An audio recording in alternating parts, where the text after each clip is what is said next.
If you've lived in British Columbia for the last 45 or 50 years, you might remember this particular cover, Tony Orlando and Dawn, on our very first magazine way back 45 years ago in 1976. Don't know where they are now, but they were a big hit then. TV Week has been the forefront magazine for Canada-wide since its inception. I don't know what we would have done without TV Week. People love it. They subscribe to it. And if the post office is a day late delivering the magazine, the phone lights light up and we're in trouble like it's our fault. But it's been a wonderful magazine. It's had a wonderful ride, and it celebrates its 45th anniversary this year with hopefully another 45 years to go. A number of years ago, 20 years exactly, we had an employee called Brent Furdyk who became the editor of TV Week, and he has literally transformed it and made it what it is today in British Columbia.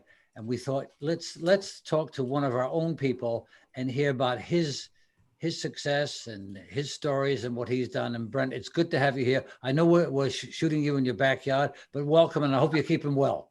I am. It's great to see you, Peter. Yeah. So what keeps you busy other than the magazine, which you're doing at home? And I hear you don't want to come back to the office. There's a lot of people who are sort of divided. Half of my team is like, no, we want to get back to the office. We miss that environment. I actually enjoy working from home. I don't miss the commute. I don't miss, the bustle going around in the office. I kind of enjoy working from home. So that's something I don't think I would have realized had it not been for the pandemic. So what was your career like before you came to work for Canada-wide Media and then became editor of TV Week? What kind of things prepared you for this part of your life? Well, I was prior to being hired for TV Week, I was working for Canada-wide Media. Of course, I did some other magazines. I was working on the Aquarium magazine, Grocer Today, if you remember that. Some various other things. Prior to that, I'd worked at the Toronto Sun, doing writing obituaries, things like that. I worked at Maclean's as a copy editor. I sort of had a varied experience in magazines. So I think I was pretty ready for that aspect of it, the magazine publishing aspect of it, but the actual television aspect of it, covering the world of television was a big learning curve because there's so much going on every week and it's always changing, always evolving. It's never the same. So does that help stimulate your creative juices, that change? Absolutely. I mean, because we're a weekly magazine, there are certain processes you follow every week, to sort of keep everything, all the wheels turning. But in terms of the content, you never know what you're going to be writing about from week to week. It does definitely keep you on your toes, and it's always exciting. Now, in the last number of years, about this time of the year, you usually go down to LA for 2 or 3 weeks to meet with other writers and producers and television producers. This year, because of COVID, you're not doing it. Tell us some of the stories that we would not know about that you didn't write about, because we obviously know the stories you did write about. What was that experience like down in LA? Well, it's a fascinating thing. It's sort of, I figure at this point, because it's usually about 3 weeks in July we go down and maybe another 2 weeks in January. And I figure if I add it all up, I've probably been the equivalent of living in Los Angeles for a year. Wow. So, I've spent a lot of time there. But it's a thing that a lot of people probably don't know. It's called the Television Critics Association Press Tour. And it's a group that I'm a member of, the Television Critics Association. All the various networks and streaming services and cable channels, they all basically unveil all their new offerings for that part of the year. And they will set up at a hotel. Usually it's at the Beverly Hilton, in the same room where they throw the Golden Globes in that ballroom. That's where we set up as our conference center. And they just have sessions where we can ask questions. And then every night there's some sort of a party / evening event, but it's usually, it looks like a party, but it's actually work because we're there to, interview celebrities and, get some, and all this information that I get when I'm there, I bring it back, and that's the next 6 months of TV Week magazine, basically. What are some of the most unusual celebrities you've interviewed down there? Well, unusual. I'll give you here's a great anecdote that I don't think I've told a lot of people about. It was a party probably about 10 years ago, and Robin Williams had made a return to television. He was in a new comedy show, didn't do very well. And I was at this party, and I happened to see him standing there by himself. And so I walked over, introduced myself, asked if I could ask him a few questions, and and it was wonderful. He's just giving me these very thoughtful, very kind of shy, quiet guy. All of a sudden, as what happens at these things, if you're interviewing someone and other people see you, suddenly a scrum forms, and suddenly next thing you know, it's not just me and Robin Williams, it's me and like 15 other people with their recorders in his face. And all of a sudden, it was like a switch flipped. I could see his eyes change. And what was this sort of intimate interview suddenly became a performance. Wow. He couldn't help himself. And so noticeable. It was like night and day. It was just like that. And suddenly he's giving us a show, which was amazing. But it wasn't the same as an interview, if that makes sense. Suddenly we were getting, Robin on stage doing a performance. I think that there must have been a compulsion somehow that, if like he had this need to entertain, which sort of drove him. Yeah, I think most actors and actresses have that need, but when the lights are off, let's say, I'm a normal human being, but when the lights are on, or the cameras are on, or the questions are there, or the interview's there, then I change my personality and go to that person.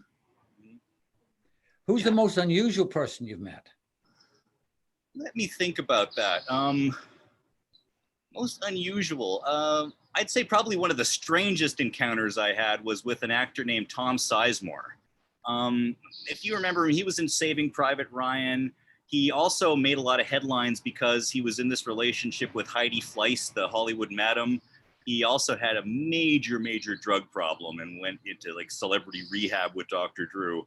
And he was doing a TV cop show, and he was basically, I don't know how else to put it, he was just loaded, just out of his mind. And trying to do an interview with someone in that state was just bizarre. It was just bizarre. Yeah. So what did he do that made it bizarre for you? Well, I asked him, for example, I said, hey, you're in a cop show. Did you ever watch any cop shows as a kid, or anything that maybe influenced you, or that you could bring to this role? And he said, I don't own a TV. With maybe a little bit more profanity in it in the sentence. He doesn't own a TV. Right. So, and I'm sure that's probably true, but that's, what am I going to do with that? That's not much, not much of a story I can write about that. When doesn't own a TV. When you're down in LA conducting these interviews, and do you get the opportunity to go and actually see a show being produced? Or do you get an opportunity to be possibly on a show as a guest? Is that part of the deal, or is that way off base? Sometimes they had us in for a taping of the James Corden Late Late Show. So I was in the audience for one of those. We've done a lot of set visits, a lot of, visiting the studios and seeing the sets of different shows. I remember one time we went to the Universal lot to see the set of Desperate Housewives. And a lot of people don't know this, but the house where Terry Hatcher's character lived was actually the Leave It to Beaver house. Oh, back in the day. They just using these same houses over and over and over again on television. Do you get to go to some of those places, some of those houses, for example? Absolutely, but I mean, most of them aren't. They're in sound stages, they're okay. It's all fake. It's all, fake walls and everything. The one time that we did was probably the most interesting set I've ever went to was the HBO Western series Deadwood, which was shot it's north of Los Angeles in a place called Gene Autry's Melody Ranch. Oh yeah. Where if you've seen any Western movie ever made, it was probably shot there. They've got all these Western sets, but because nobody's making Westerns anymore, Deadwood basically took over the whole place, and they just basically built the town. The entire town that you see on that show was constructed there.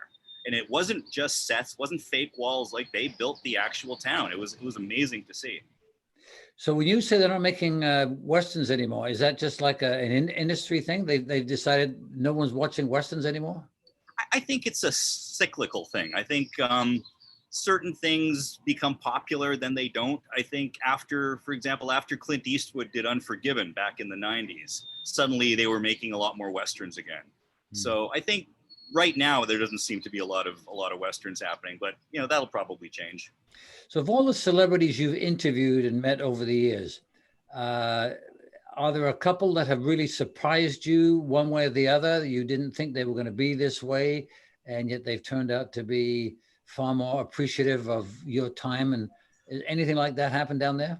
Well, one of the nicest guys I've ever met is Bryan Cranston. And it's funny because back in the day, back like early 2000s, we used to go to, of course, all these parties, and Fox would have their big shindig. And so you would go and you'd interview all the people that you needed to interview, Paris Hilton or whoever was there, for their shows. And then things would sort of settle down and you just sort of relax, grab a cocktail. And of course, Bryan Cranston was then playing the wacky dad on Malcolm in the Middle. And he wasn't famous, certainly not the way he is now. And he would just, a group of us would sit down, have a drink with him, chat, and he'd tell us stories, hilarious. And then when he suddenly became huge with Breaking Bad, he still remembered me, and we'd see me at a party. Brent, how are you doing? How's your wife? And, just a very, very, very humble, down to earth guy. That's good. So the people that you've met, who's disappointed you? And who's been a challenge to interview, and they're there because they're told to be there by the studio. They're not there because they want to be and have their show reviewed by you or reviewed by other writers. Oh, you know what? I mentioned Paris Hilton. Paris Hilton is one that jumps to mind. Okay. She was at a party back when she was doing that Simple Life reality show, and I went up to her. Of course, this whole setup, the reason they have this party and the reason they're there is to talk about it and promote it to the journalists. And she said, "I'm not here to talk about my show." And I was like, okay, so what are you here for? The free drinks? So I didn't talk to her. And the funny thing is, fast forward about maybe 7-8 years later, she was trying to relaunch her career with a reality show, a new reality show that, of course, no one remembers because it didn't do well. Oh, believe me, she had time to talk then. Yeah. Plenty of time to talk then. Do you have any idea of what we can expect this fall? Yeah, I mean, we're starting to see some of the new shows coming in. Again, there's lots happening. It's part of the evolution of television has been very interesting to see unfold over the last few years in terms of, when I first started at TV Week back in 2001, pretty much the main gist of everything was what was on network television, ABC, NBC. And then there were certain things that were starting to happen in cable, like The Sopranos and Sex and the City. Now, it seems like the stuff on broadcast television is almost an afterthought, and all the big money is going into streaming shows like on Netflix with The Crown, things like that. I mean, these massively expensive undertakings. So it's at the point now where it's almost impossible to try to keep up with everything. There's so much programming out there. Who makes the decision? Does the studio make the decision? Because when you go to LA, you don't exactly know who you're going to meet or interview. Who makes those decisions, which shows to promote and who you are to meet and not to meet? Well, that's usually the networks who do that. We before we go out to the TCA for the press tour, that we get a schedule of what the different shows are they're going to be presenting. So we know what panelists are going to be around, and which shows are going to be sort of put before us, who we're going to have a chance to speak with. And I mean, we're doing it now for the second. This will be coming up next month. We're going to be starting another TCA press tour, but this will be the third time that it'll be virtual.